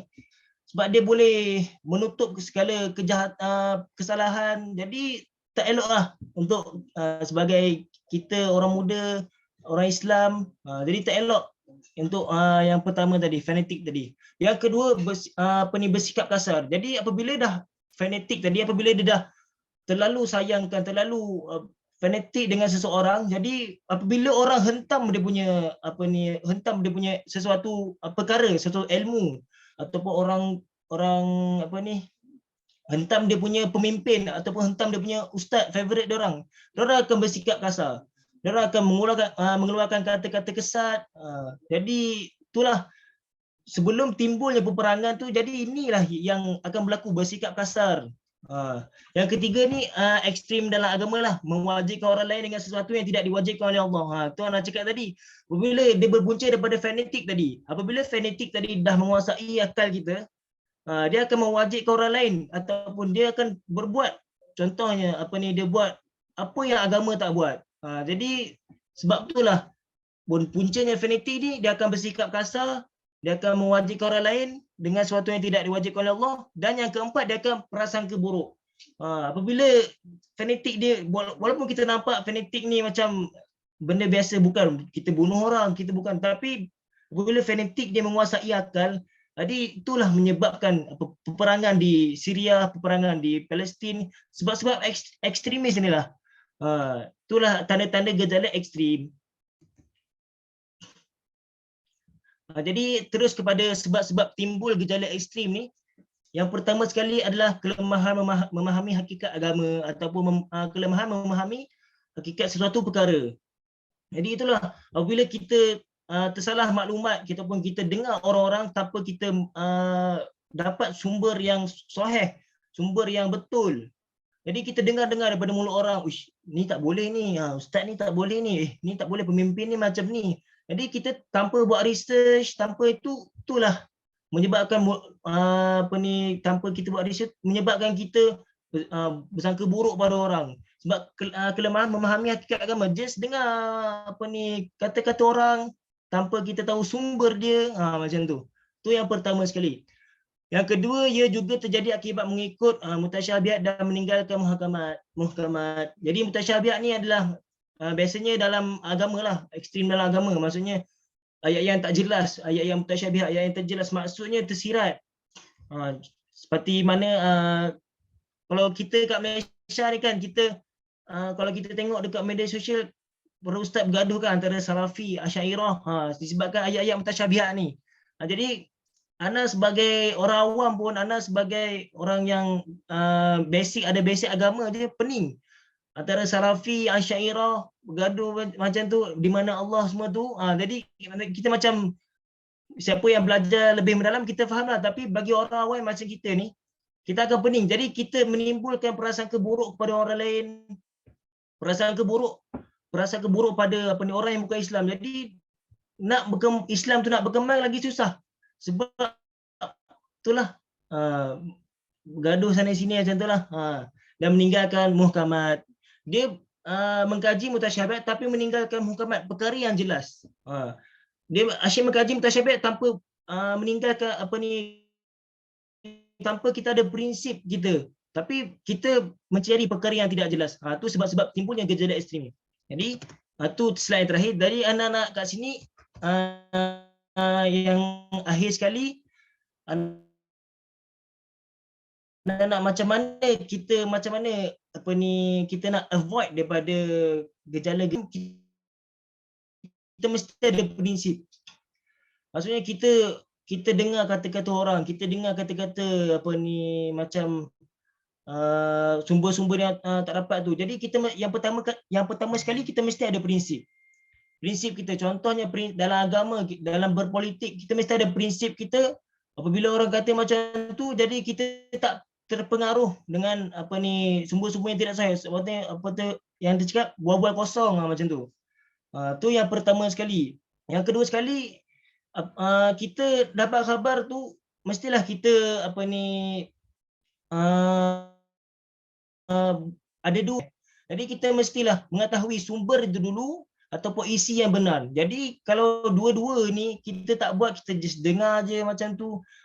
Walaupun perkara ni kecil, tapi itulah disebabkan perkara-perkara macam ni timbullah isu peperangan, ekstremis Hindu, ekstremis orang-orang di Syria, tu yang menyebabkan peperangan. Itulah anak nak cakap. Jadi akhir sekali ana akhir dengan ayat Quran, iaitu anda selalu sebut, kalau orang-orang di Q, anda selalu sebutlah dia bila anda sebut ayat ni, dia akan macam tersenyum lah, dia orang dah biasa dengar. Jadi untuk ayat surah Al-Maidah yang kedua, iaitu wa ta'awanu 'alal birri wat taqwa wa la ta'awanu 'alal itsmi wal 'udwan. Jadi maksud dia tolong menolonglah kamu dalam perkara kebaikan. Wala ta'awanu 'alal itsmi wal 'udwan. Janganlah tolong menolong dalam perkara kejahatan. Jadi sesama Islam ni kita mestilah tolong menolong dalam segala perkara kebaikan dan janganlah kita tolong menolong dalam perkara kejahatan. Jadi itu saja daripada ana. Apa yang baik semua datang daripada Allah, apa yang kurang insya-Allah kekurangan diri ana sendiri. Di wabillahi taufiq wa hidayah. Wassalamualaikum warahmatullahi.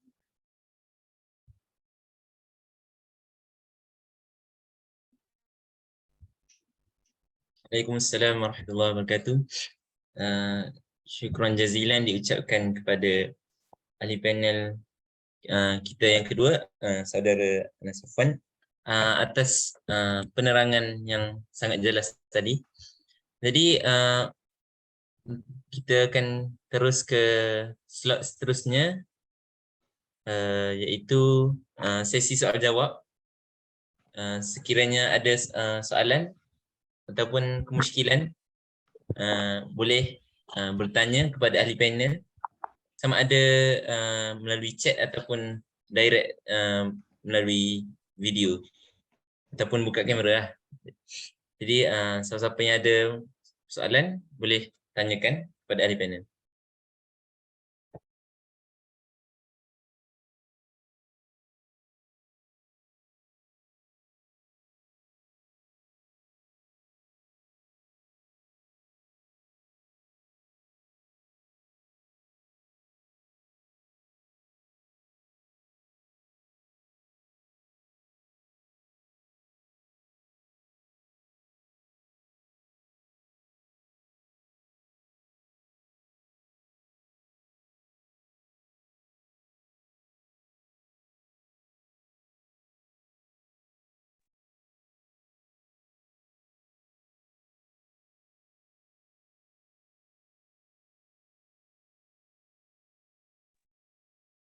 Baik, dalam 1 minit lagi kita akan tutup sesi soal jawab.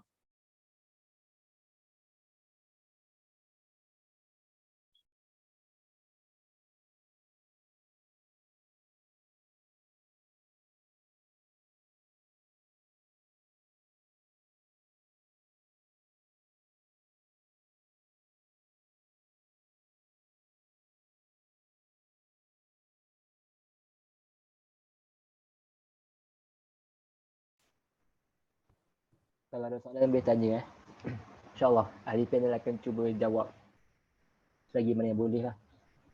Kami akan cuba jawab. Kalau boleh jawab, kami cuba jawab. Jangan malu dan segan. Waktunya lah peluang untuk kita tanya soalan.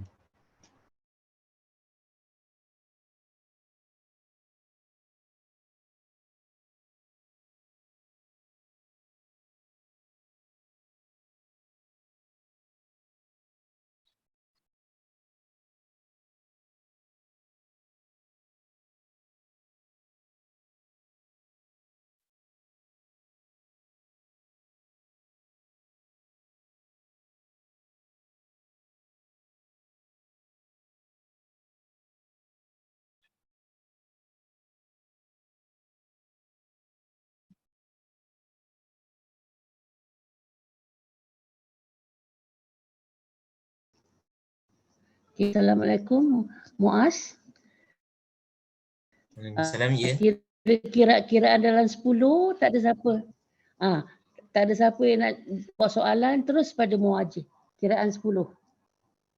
Baik.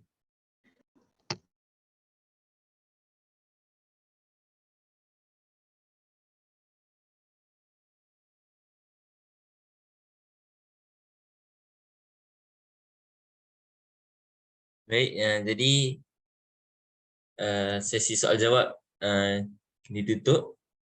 Di seterusnya kita akan ke slot rumusan muwajjih. Sebelum ana paskan kepada muwajjih, suka ana untuk ta'aruf sedikit sebanyak tentang muwajjih kita, iaitu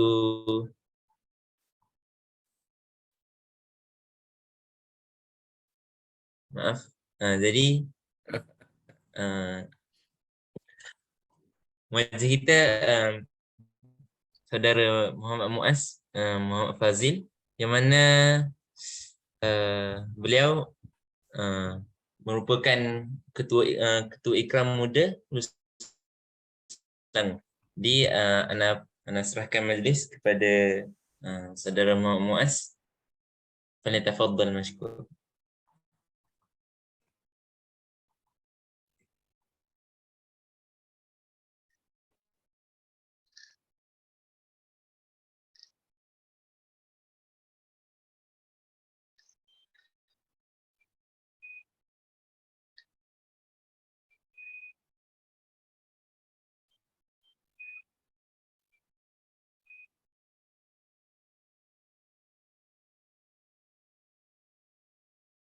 Apa slide ya? Nampak? Okay, baik. Bismillahirrahmanirrahim. Alhamdulillah rabbil alamin wassalatu wassalamu ala asyrafil anbiya'i wal mursalin wa ala alihi washabihi ajmain amma ba'd. Okey, tahniah terbaik ini panel daripada adik-adik DQ.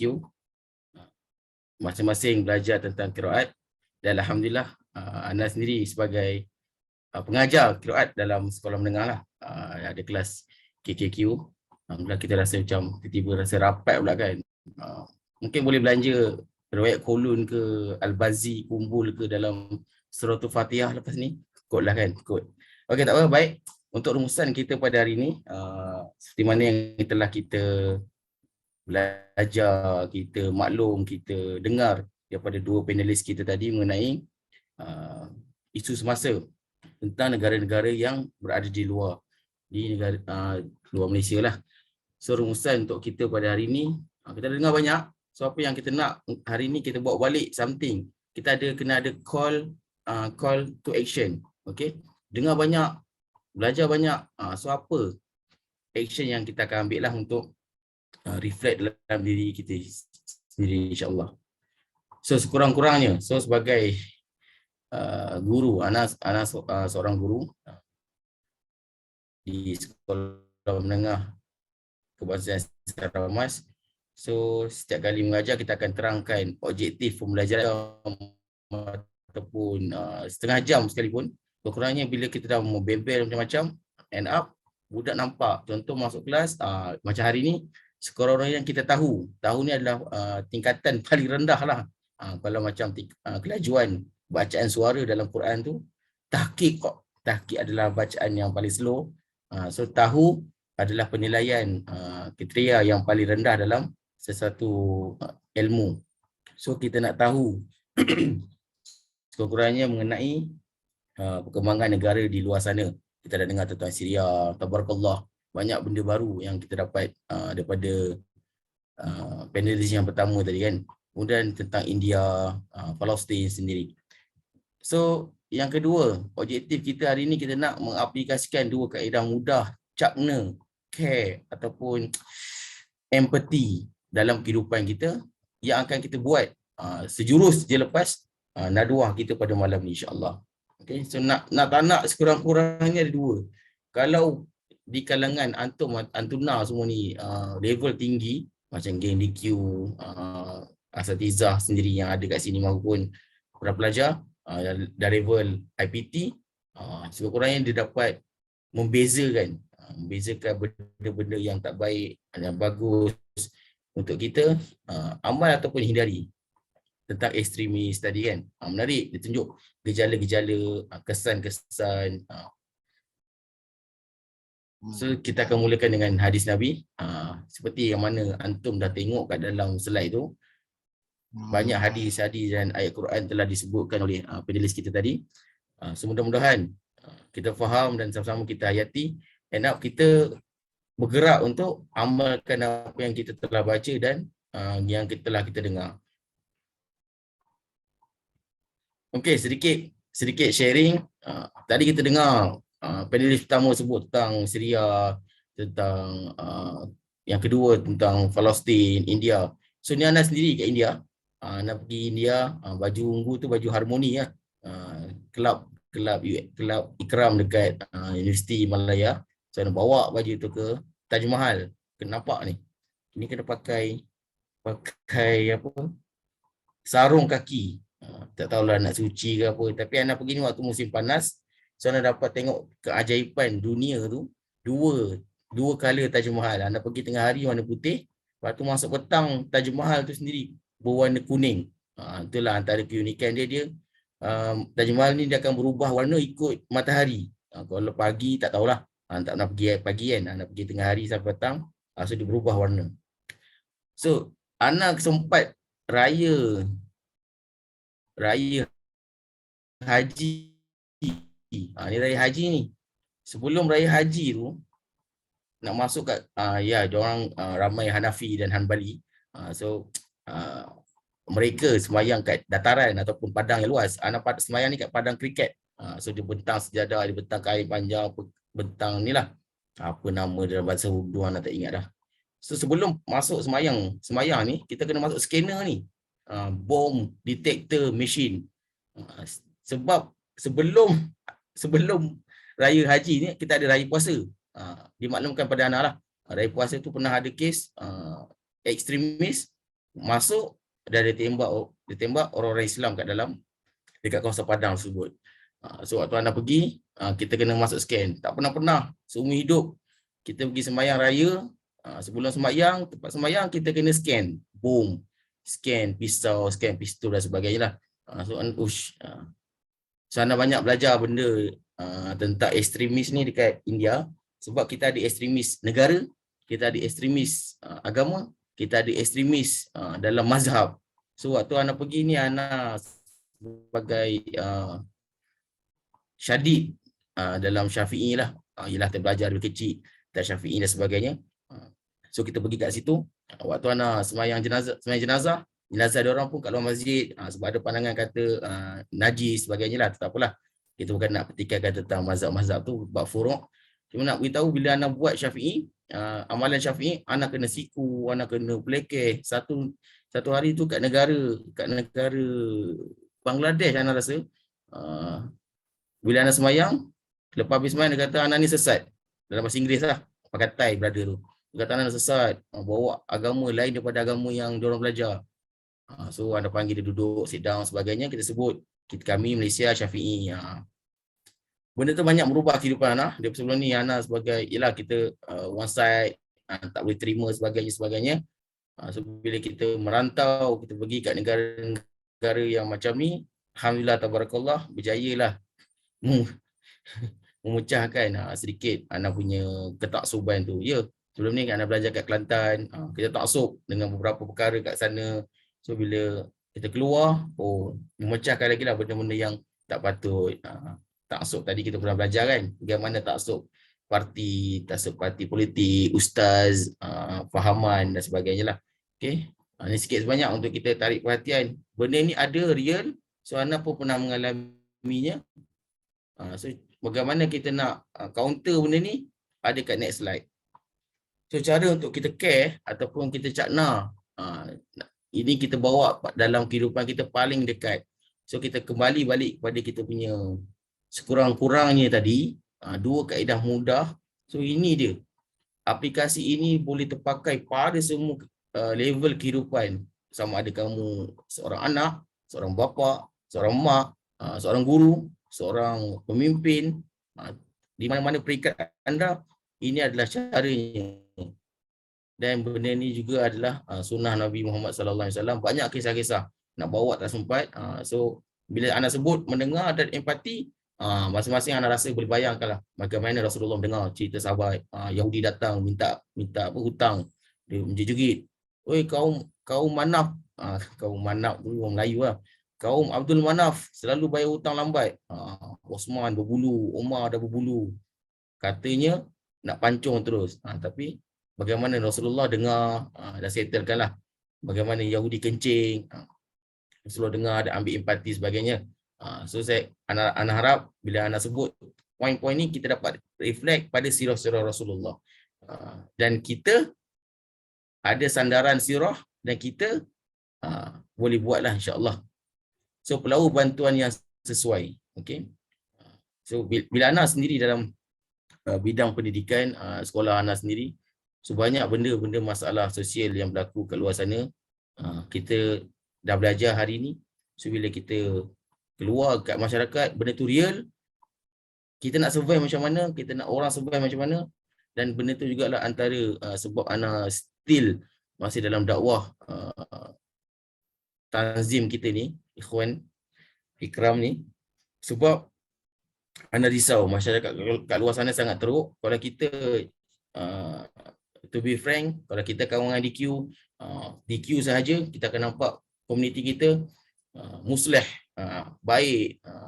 Kalau kita keluar sikit pecah, kalau ialah anak rasa antum pun ada kawan-kawan lain kan, panelis pun ada dia, pun faham macam mana keadaan mereka. So anak sendiri berhadapan dengan perkara-perkara macam ni. Paling terbaru, budak perempuan pakai rantai salib. Ana cerita ni ana dengar banyak kali. Sebelum ana jadi guru kat sekolah, budak perempuan pakai salib, bla bla bla bla. End up benda tu jadi kat sekolah ana. Ush, kita macam mana nak handle? Ana ketua disiplin ke sekolah. So, macam mana nak handle? Macam mana kita nak, dia pun cerita. Cerita. Dia taksub pada Korea. Korea kan agama ateis sebagainya. So, benda ni membantu anak lah. 2-3 minggu lepas, datang perempuan, budak form 2, form 3 ngadu. Dia dirogol oleh ayahnya. Kita, bila dengar-dengar, rupanya dia tipu kita. Macam-macam lah. Benda-benda macam fleksibel untuk kita buat dan sebagainya. So pelaku bantuan yang sesuai tu, so Ana sebagai kapasiti guru bantu dalam dunia pendidikan. Antum yang kat luar sana mungkin ada sebagai pelajar biasa dengan NGO ataupun dengan fasilitator, teruskan khidmat-khidmat tu mana-mana untuk melengkapi kita semua. Yang penting kita nak masyarakat kita diislah, dan kita juga islah diri kita lah. So pelaku bantuan yang sesuai, kita mampu bagi nasihat, kita mampu mendengar, kita dengar saja. Kita mampu bantuan, kalau ada duit lebih, kita mungkin bantu segi kewangan, bagi rumah, kes non-Muslim masuk Islam, kita nak bantu macam-macam. Itu dalam konteks kecil. Bila kita bawa ke luar negara, apa bantuan yang kita nak buat? Sekarang banyak derma-derma kat luar, itu paling sedikit lah. Ataupun kita sendiri pergi. Okay. So pelawak bantuan yang sesuai, ikut kesesuaian kita sendirilah. Dan yang ketiga, kita tunjuk penghargaan. Dah cerita, kita dah pelawak untuk kita bantu. Ini mesti tunjuk penghargaan. Terima kasih share dengan saya. Terima kasih tepuk bahu. Terima kasih kita bagi. Macam-macam lah. Penghargaan ni unlimited. Okay. Senyum. Dia datang pun kita dah senyum. Itu adalah penghargaan. Ini orang cerita masalah cabala-cabala, kita buat tak tahu je. End up kata, sama je aku cerita kat kau, kau dah tahu aku ni jahat. Okay. Ini petikan-petikan pelajar-pelajar anak sendirilah. Okay, seterusnya. Barang siapa yang mudahkan mereka yang dalam kesusahan, maka Allah akan mudahkan urusannya di dunia dan akhirat. So kita pegang benda ni insyaAllah. InsyaAllah kita akan rasa willing to help each other lah. Without any consequence. Kita nak tak nak, kita kena buat. So bila siapa orang tak buat, kita yang akan rugilah, kita letak dalam diri tu. Orang buat dapat manfaat, kita yang tak buat, kita dapat rugi. Kalau kita mindset, tak apa ada orang lain, tak apa. Fakih yang buat, Fakih je yang buat. Muaz, tak apa duduk senyap. Fakih dapat manfaat, Muaz dapat rugi. Mindset macam tu kalau kita buat, insyaAllah susah lah kan. So kita kena sama-sama buat. Okay. Biar rugi orang lain. Janganlah kan. So nak tak nak benda ni akan ada halangan. Mesti akan ada halangan lah. Apa halangan dia? Antara dia, kita rasa penat. Kita tolong dia. Ajar dia. Anak dah 2 minggu ajar orang budak ni, India ni solat. Tak lepas-lepas lagi duduk iftirash. Ajar. Geram lah kan. Kita guru disiplin. Penat. Tapi kita balik kat sini tadi, kita akan sabar, tenang. Okay. So dan ragu-ragu. Macam mana ragu ni kita, betul ke dia nak kena tolong dia? Betul ke? Betul ke? So nak tak nak ada cara untuk kita counter balik barrier. Kalau dalam istilah counselling kan. Bila kita ada barrier untuk membantu, nak tak nak kita kena mulakan dengan mendengar, patah balik tadi, dan yang penting jangan hukum terus. Nilai boleh, kita nilai percakapan dia benar atau salah, nilai tahap mana dia, tahap mana peringkat dia lah, maksudnya kita nak sembang macam mana, nilai boleh, hukum tak boleh dulu. Cerita saya ni pernah berzina sekian-sekian, kita hukum dah, dia ni confirm neraka. So bila kita keluarkan pandangan kita, kita dah ada skeptikal kat dia. So berbalik pada kisah pembunuh 100 orang tu kan, yang ke-99 nak 100, jumpa faqih kata kau confirm neraka kena bunuh, jumpa da'i, kau ada peluang untuk berubah, yang penting kau kena keluar negara, keluar daripada ke tempat ni. Tu dia meninggal, malaikat ukur sebagainya lah. Okay, so nak tak nak kita kena buat paling minimum, mulakan dengan mendengar, dengar yang baik. Okay, so conclusion and call to action, macam saya cakap tadi, nak tak nak, bahasa Inggeris sikit, sebab kita petik direct daripada kitab, bukan kitab lah, buku kaunselor. Perkara kecil yang kita buat, kebaikan kecil yang kita buat, akan ada perubahan besar dalam diri orang tu satu hari nanti. So sebagai guru, benda ni akan jadi antara anak punya pasak. Kita ajar. Nak dapat A confirm, tak kan? Ajar, end up kau besar nanti, kau tahu Syiah ni sesat, kau jangan masuk. Contoh, kalau Habib ni minta doa sebut nama dia sesat, jangan. Minta doa pada Allah direct. Kita ajar, dia pun ya ke, ya, senyap, tak tahu kan apa respon, tak ada. End up benda tu akan jadi satu peringatan ataupun dia punya, ustaz dulu cakap kalau nak doa direct pada Allah, tak perlu bayar orang untuk doa sekian-sekian, sebut nama, wahai Syekh fulan, berkatkan aku, terimalah doa aku. Padahal Syekh tu dah mati. Okay, dia beza kan, kalau bab tawasul ada 3 kan. Tu nanti next dah 2 ataupun next program lah kot. Take a moment to show you care, listen and offer support to those around you. Benda macam ni kecil, tapi benda yang macam ni lah akan mengubah kehidupan seorang. Ana pernah kena sound dekat bilik disiplin lah. Kita muda, kita pun asyik melibas je kan. Ada budak yang datang buka pintu disiplin. Oi, Muaz mana Muaz? Beranak kat depan tu je. Aku hormat kau sebab kau macam ni. Aku hormat kau sebab dalam sekolah ke. Kat luar aku pijak kau. Kita dah muda. Ana dah seng-seng lengan. Seng-seng lengan, Ana nak pergi tutup pintu, yang mana pukul lah. Itu Ana punya darah muda lah. 3-4 tahun lepas. Bila Ana pernah berjalan tu, waktu tu tengah famous Abid Liu. Dia punya keluarga sunnah lah, semua lah. Kita pun cakap, Abid Liu. Bagus gila cakap, saudaraku. So tiba-tiba macam, kita buat sel Abid Liu lah. Ana duduk, Ana pegang bahu dia. Duduk bang. Ana bagi surat, Ana bagi kertas kosong. Tulis apa yang ustaz nak berubah. Dia tak nak tulis. Itu dah keluar sekolah, jumpa baru ni. Ustaz ingat tak ustaz, saya nak ajak ustaz gaduh. Tapi ustaz, tiba-tiba macam tu, saya pun macam malu lah. Itu saya rasa macam, ya ke?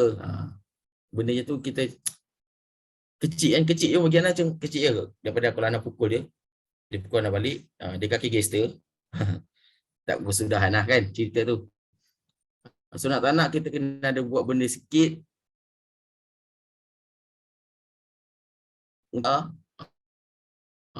Confirm lah kita ajar orang akidah. Akidah kan. Nabi pun turun untuk sucikan diri. Okay, itu sahaja dari Ana. Thank you for being a caring person, and your kindness can make a world of difference in someone's life. Ini semua normal kehidupan manusia, and Islam pun dah ajar lama. Itulah cara kita. So Ana menarik dengan panelis yang pertama tadi sebut pasal Syiah. So Ana beritahu Ana bersama Maiz untuk counter ajaran sesat ni.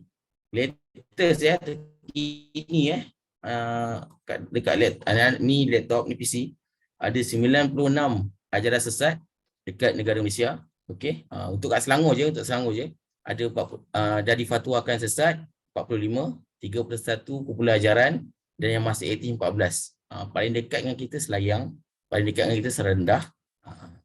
Contoh dekat Udus Selangor kita ada Hizbut Tahrir, Qadiani dekat Selayang lah.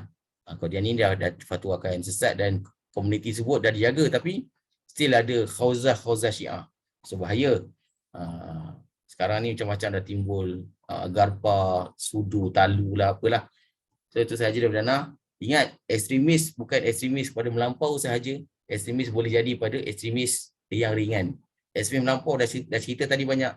Ekstremis ringan kita jarang nak share pun ada. Ekstremis ringan, alah tak payah solat, Allah nak tengok hati baik. Tak apa, tak payah tutup aurat. Nanti end up kalau kita berubah, Allah tengok hati juga. Ringan, dia ambil yang paling ringan. Sembahyang Jumaat 3 kali kalau tak, hari ni Jumaat power kan, 3 kali kalau tinggalkan sembahyang Jumaat akan adalah dia punya balasan, dia akan dihukumkan sebagainya apa, munafik kan. Oh kita buat 2 kali, tinggal 2 kali, sehari datang, esok next week. Ini ekstremis yang ringan. Okey, ekstremis berat ada, kita nampak tadi pergi bunuh orang sebagainya. Ana waktu kat India tu juga, Ana nak membeli makanan. Hari yang sama depan mata Ana pisau, parang terbang, pergaduhan. Ana pun lari, lintang pukang, menyuruk dekat dalam kedai India tu, tak siapa tak. Dia kata, oi kau siapa? Kau masuk dalam kain, timbunan kain besar. Ana masuk dalam tu, ada 2 orang. Ana tu dengan seorang Indon, tak macam mana Indon duduk kat situ. Dia pun lompat, "Mas, kenapa kan?" Macam itulah lebih kurang kan. Kita pun panik, berpeluh lama dalam kedai dia, duduk dalam timbunan kain yang besar. So, kat luar tu chaos gila, serius chaos. Tang. Kita keluar, bila dah tenang kita keluar, tanya orang ke kedai, kenapa? Dia buat macam ni. Maksudnya pembunuhan lah. Kita pun takut. So kita lari pula. Kita lari terus balik hotel kita. Dan itulah sikit sebanyak tentang negara-negara kat luar yang Ana sendiri rasa. Kat Thailand pun ada. Ana pernah kena soal waktu tu wakil ASEAN dengan Jepun. Dia tanya apa beza agama Islam kat Malaysia dengan Thailand. Mula kita nak jawab, betul kita pun nak, apa benda ni kan kau nak tanya. Islam sama, pengamalan berbeza. Ada orang trik macam itulah. Kenapa Islam lain kat sini? So ekstremis ni semua ada. So end up, apa yang kita kena buat adalah untuk ubah diri kita, fahaman kita, kita punya pemikiran kita, corak pemikiran kita lebih baiklah. Kemudian islah masyarakat. Nak tak nak kita kena kerja sama-sama, kerja dakwah ilallah, ikut sunnah Nabi Muhammad SAW untuk kita baiki diri kita sendiri, obviously kita dan masyarakat sekitarnya, insya-Allah. Mudah-mudahan atas naduah yang kita telah sama-sama dengar dan belajar hari ini, kita semua dapat manfaat dan ambil iktibar. Yang berjaya adalah orang yang mengamalkan. Orang bercakap ataupun mendengar takkan dapat apa-apa. Siapa yang amalkan, dialah yang akan dapat apa-apa. Itu sahaja daripada Ana. Aku luka oleh hazab wa astaghfirullahalazim li wa lakum wa lisa'iril muslimin wal muslimat fastaghfiruh. Terima kasih semua. Ana serahkan kembali kepada Muaz yang kedua. Silakan. Jazakallahu khairan katsira diucapkan kepada saudara Muhammad Muaz. Jadi cerita yang ataupun kisah yang menarik yang dapat kita ambil daripada muajir kita, yang mana boleh kata pengalaman ni agak sukar untuk kita dapat sebab dia pengalaman daripada overseas kan. Jadi tak ramai daripada, bukan selalulah orang akan ke luar negara. Selalunya orang akan stay, lebih suka stay dalam negara.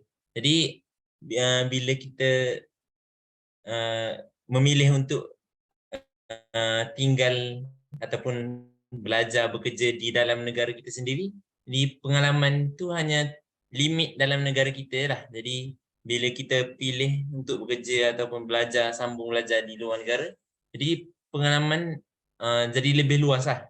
Sebab kita ada pengalaman negara sendiri, lepas tu kita ada pengalaman negara orang lain.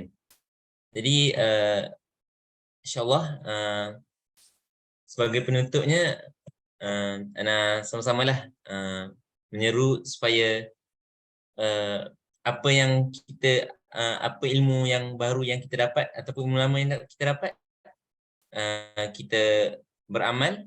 Seterusnya kita sampaikanlah. Kalau kita tak dapat sampaikan kepada orang awam lain, paling kurang kita dapat sampaikan kepada ahli keluarga, rakan-rakan yang terdekat lah. Jadi sekadar itu saja. Ma asabaka min hasanatin famin Allah wa ma asabaka min sayyi'atin famin nafsik. Apa yang baik itu daripada Allah, apa yang kurang itu daripada ana sendiri. Jadi walaupun hakikatnya semua daripada Allah Subhanahu Wa Taala. Jadi insya-Allah dah pukul 11. Jadi ana tutup dulu daurah kita pada malam ini dengan tasbih kafarah dan suratul As.